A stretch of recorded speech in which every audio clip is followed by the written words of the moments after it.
आज जे काही माझ्यासोबत झालं, मी राजकीय जीवनात आहे, मी ते कधीही स्वीकारेल.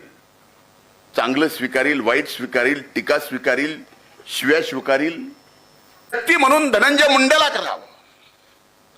जर धनंजय मुंडे चुकलाय तर त्याला कधीच माफ करू नये, प्रत्येकाने करावं. त्या समाजाने मला किती शिव्या दिल्यात हे मला माहिती आहे.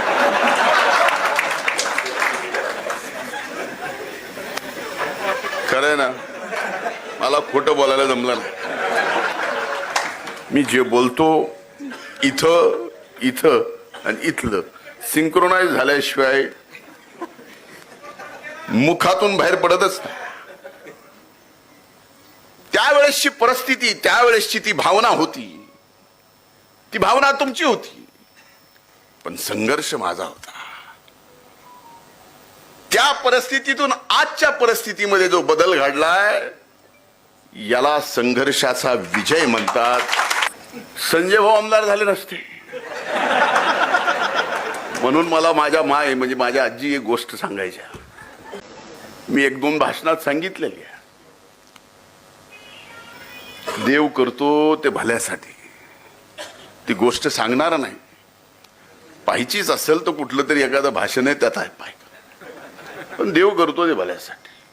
आज जे काही माझ्यासोबत झालं, जगाच्या पाठीवर एखाद्या व्यक्तीचं मीडिया ट्रायल माझं सोडून द्या, पण माझ्या सहित जात, माझ्या सहित इतर समाज, माझ्या सहित जिल्हा एवढा बदनाम. आणि एक दिवस नाही, दोन दिवस नाही, 200 दिवस, 200 दिवस या जगाच्या पातळीवर कुठल्याही एखाद्या घटनेची, त्या घटनेतून व्यक्तीची, त्या व्यक्तीच्या जिल्ह्याची आणि तो व्यक्ती ज्या जातीत जन्माला आलाय त्या जातीची बदनामी 200 दिवस मीडिया ट्रायल मध्ये कधीच कुणी केली नाही, ती मी सहन केलंय. आणि त्या 200 दिवसात दोनदा मरता मरता वाचलोय तुमच्या सगळ्यांच्या आशीर्वादामुळं. ही गोष्ट फक्त डॉक्टर लहाने साहेबांना माहिती, दुसरं कुणालाही माहित नाही.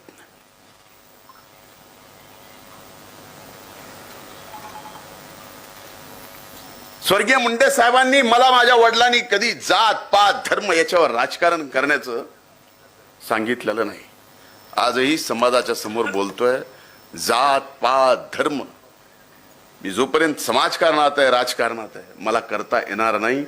तो अधिकार मला दिलेला नाही, कारण ज्या वेळेस तुम्ही नेतृत्व म्हणून उभं राहता त्यावेळेस तुम्ही एका समाजाचे नसता तर सर्व जाती धर्मातले असता. पण ज्या समाजात जन्माला आला त्याचा अभिमान मात्र असावा लागतो, ते नक्कीच. आणि गरज काय, एक फोन लावला की काम होतो. पूर्वी लावावं लागायचं, बोलवावं लागायचं. इथं बरेच जण आलेत, सर्व क्षेत्रातले आलेत, प्रत्येक ठिकाणी अडीअडचण येते. आणि त्या अडीअडचणीच्या काळात ज्याला अडचण येते त्याला त्यावेळेस धनंजय मुंडेचा फोन नंबर आठवतो. याच्यासारखं देवानी मला तरी काय द्यावं, असल्या मंत्रिपदाला ह्याला काय चाटायचं. अडचणीच्या काळात देव आठवतो, त्याच्या अगोदर आपल्यासारखा आठवतोय, हे साधं नाही. ह्या सगळ्या परिस्थितीत आज आपल्या समोर मला एवढंच सांगायचं आहे की हो, या समाजातून अनेक मान्यवर नेते झाले, वेगवेगळ्या पक्षात झाले, वेगवेगळी विचारधारा होती.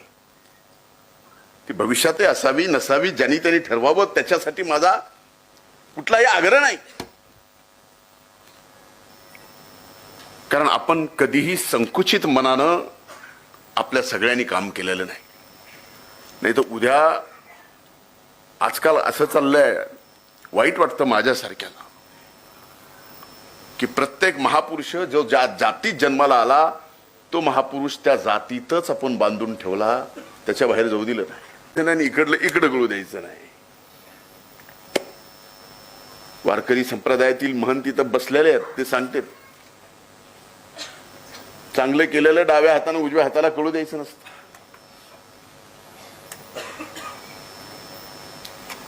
तुम्ही कळू देऊ नका. हेच माझं सांगणं आहे. पण द्या,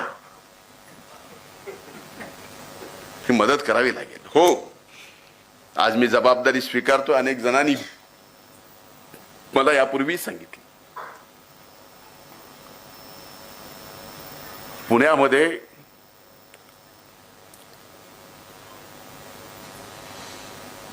महंत नामदेव शास्त्री बाबांनी मला सांगितलं की पुण्यात एक जागा तू बघ, तिथं UPSC आणि MPSCच्या मुलांसाठी मोफत हॉस्टेल. पुणे आणि संभाजीनगर येणाऱ्या वर्षात जागा उपलब्ध करून, मागून नाही,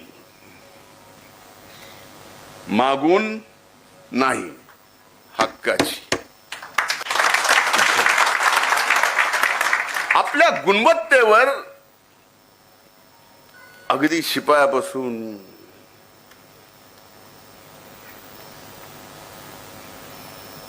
आता बघा योगायोग कसा असतो.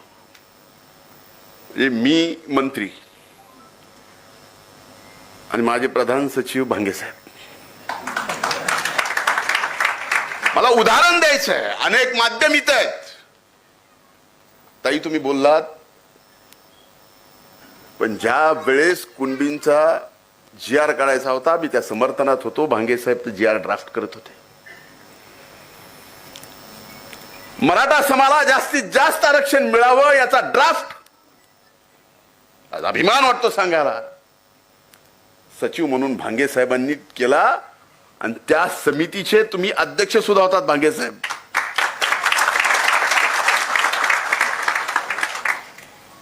हे या समाजाचं कर्तृत्व आहे, ही दानत आहे, हे मोठं मान आहे.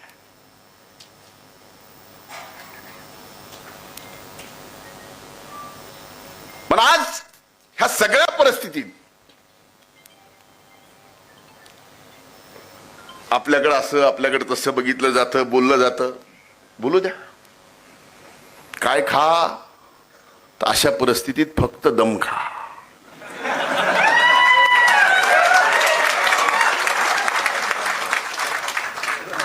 म्हणून मला आज एवढंच सांगायचंय, समाजाने हे लक्षात ठेवा, हे व्यक्तिगत नाही.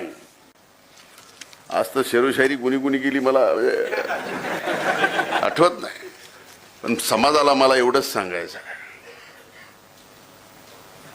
आपल्या सर्वांना, झुक झुक कर सीधा खड़ा हूं मैं, झुक झुक कर सीधा खड़ा हूं मैं, अब झुकने का शौक नहीं.